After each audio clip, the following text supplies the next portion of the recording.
ਧੰਨ ਧੰਨ ਬਾਬਾ ਸੇਖ ਫਰੀਦ ਜੀ ਕਰੋ ਦਰਸ਼ਨ। ਧੰਨ ਧੰਨ ਬਾਬਾ ਸੇਖ ਫਰੀਦ ਜੀ ਸਥਾਨ ਦੇ ਗੇਟ ਖੁੱਲ੍ਹਦੇ ਹੀ ਤੁਹਾਨੂੰ ਅੰਮ੍ਰਿਤ ਵੇਲੇ ਦਰਸ਼ਨ ਕਰਵਾਉਣ ਜਾ ਰਹੇ ਹਾਂ। ਕਰੋ ਦਰਸ਼ਨ ਜੀ।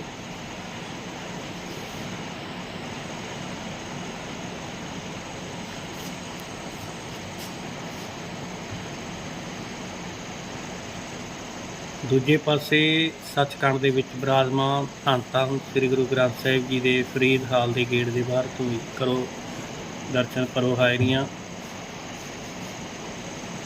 ਵਾਹਿਗੁਰੂ ਜੀ ਕਾ ਖਾਲਸਾ, ਵਾਹਿਗੁਰੂ ਜੀ ਕੀ ਫਤਿਹ।